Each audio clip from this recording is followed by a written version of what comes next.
यो सलाउको चाहिँ last famous बिच हो। यहाँ कसैको अनुमति चाहिँ छैन। सिजनमा मैले धेरै कुरा देखेँ। यहाँ सिजनमा यहाँ स्विमिङ गर्न कपडा चाहिँ लाउन मिल्दैन। यही चाहिँ हेलो दर्शन नमस्ते अनि तपाईहरुलाई मेरो आजको ब्लगमा स्वागत छ। आज म बिहानै उठेर खानी तयारीमा जुट्दैछु। खाना मैले खिर एउटा यहाँ अलग्याम्पो भन्छ, अलग्याम्पोमा खिर पाउँछ। 1.62 मा 500 ग्राम। मैले 1 केजी जति खिर लिएर आएको छु। अनि पोर्कको मासु लिएर आएको छु। अब रुममा जानुपर्छ। खिर चाहिँ रेडिमेडै हुन्छ, खिर चिसै खान्छन्, त्यही भएर खिरलाई केही तताउन पर्ने आवश्यक छैन। त्यो पोर्कलाई चाहिँ यसो तताएर टक्क खान पर्ने छ। यहाँ देख्न सक्नुहुन्छ टक्क अलग्याम्पो गएर आएको। अहिले मौसम यस्तो छ। अब म खाना खाएपछि तपाईहरुलाई फेरि बाहिर निस्किन्छु अनि भेट्छु ल। ए नरेन्द्र ए भेन्की लखन हे, आज हामी यस्तो ठाउँमा आइए नि, यस्तो बिचमा यस्तो जंगलमा पुरै हन्टिङ गरेर पुरै खाँदैछौँ। के खाँदैछौँ नरेन्द्र। यस्तो दामी भ्यू पनि, यस्तो दामी भ्यू। अनि यो फेरि न्युड बिच हो। यहाँ चाहिँ सिजनमा कपडा लाउन, वस्त्र लगाउन मना छ।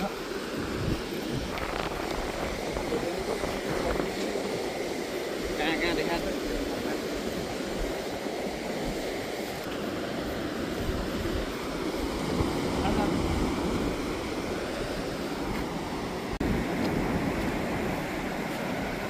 केटाहरू टक्क हिँडेका छन्। यो चाहिँ जति पनि छ नि ठाउँ, यो बीच, यो चाहिँ यताबाट यस्तो कभर छ, माथिबाट पनि देखिँदैन, यस्तो छ। अनि यसलाई चाहिँ टक्क यस्तो छ बीच। यो चाहिँ न्युड बीच हो। न्युड मिन्स यो बीचमा जसले नुहाउँछ यसले कपडा लगाउने यताउता यस्तो मना छ।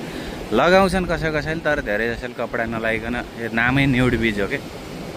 यो सलाउको चाहिँ लास्ट फेमस बीच हो। यहाँ कसैको अनुमति चाहिँ छैन। सिजनमा मैले धेरै कुरा देखेँ। यहाँ अहिले हामी न्युड बीचमा आएर केटाहरूसँगै मस्ती गरिरहेका छौँ। अहिले अब जाडो सुरु, सबको ज्याकेट छ। जाडो सुरु भइसक्यो, त्यही भएर यहाँ मान्छेहरू एकदम कम देख्न सक्नुहुन्छ। साँझको बेला घुम्ने छ। अहिले त अब दिउँसभरि पौडेर अब घर जाने तयारीमा छ भाइ। तर अहिले यस्तो कम छन् मान्छे यहाँ स्विमिङ गर्न। जुन सिजनमा छ नि, सिजनमा यहाँ स्विमिङ गर्न कपडा चाहिँ लाउन मिल्दैन। यति कुरा चाहिँ जानकारी गराउँछु। यो ठाउँमा स्विमिङ गर्न नुहाउन आउँछ भने त्यसले कपडा लाउन मिल्दैन, न माथिको न तलको। यस्तो क्वालिटी छ यो बीचमा। ये भोसड़ी वाले, उधर वाले रेड पहना हुआ, और मैं इधर बियर बेचने वाले थे पहले, जब सीजन स्टार्ट होने वाला था ना। अरे मैं हिंदी में पूरा कर रहा रही। सीजन सुरु हुनभन्दा पहिला यसको र मेरो के प्लान थियो भने यहाँ बियर बेच्ने, टक्क ल्याउने एउटा त्यो फ्रिज जस्तो त्यो हुन्छ नि, बरफभित्र हावा यस्तो चलेको नि, हावाले पानी चाहिँ यता कटाइदियो।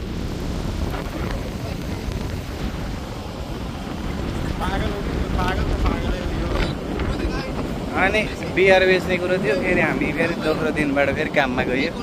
बियर बेचेर आज यस्तो पैसा छापिन्थ्यो नि। हामी चिल्याक्स पारामा यसरी बसिया छ है। यहाँ टक्क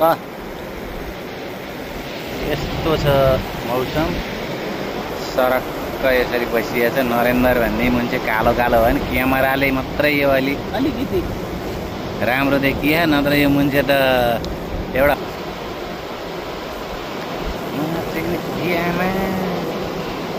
ये उतार ना तेरी लगा पिटाइ खाने मान्छे होइन यो दाइ पिटाइ खाने भाइ गर मजाले पिटाइ खाने मान्छे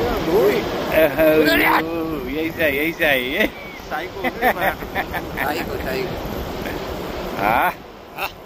बाकी है थोड़ी हाँ एक नंबर यस्तो जङ्गल तल समुद्र नाम न्युड बिच कस्तो होला भाइ आफै विचार गर्नु 3-4वटा यस्तो छ यो अन्जिर हो कि के हो भन्ने छ हो अरे फल यहाँ पाकेको छ अरे तोड के ला अब म ओए तोड्न जाँदैछु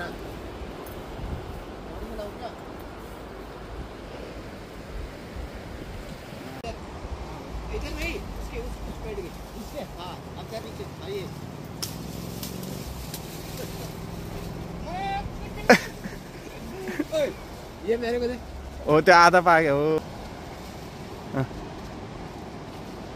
छैन त अब आउनु आउनु क्या लोटेर जानु हात खुट्टा भाँचेर आउला यार स्योर खेल्टे क्या यिनीबाट यार आज यार अरे लोग आउनु कोई पुलिस वाला आ जाएगा पकड़ लेगा ए काच्चो नखाऊ क्या बटा काच्चो एउटो मिठो हुन्न के काचो ना खाओ ओए इसके ऊपर है ना पाका पका और नीचे इसको नहीं इस पेड़ को इस पेड़ को नीचे कर तू ये सब वो ऊपर वो कहाँ पका है वो भी देख वो रेड देख दिख रहा है ना रेड नहीं होता कि वो काला होता है कि पके हुए यार यार भाई वो सही है ए दाई यार काश्मीरमा जति भन्छौ त्यति खुवाइदिम लाग्यो हैन यार तू यार दाई अँ के तू आ जा इधर आ जा यार दाई जति भन्छौ त्यति खुवाइदिम काच्चो खाएर म आएको मुक्ति त किन बनाउँछौ यार मुक्ति के बचाउला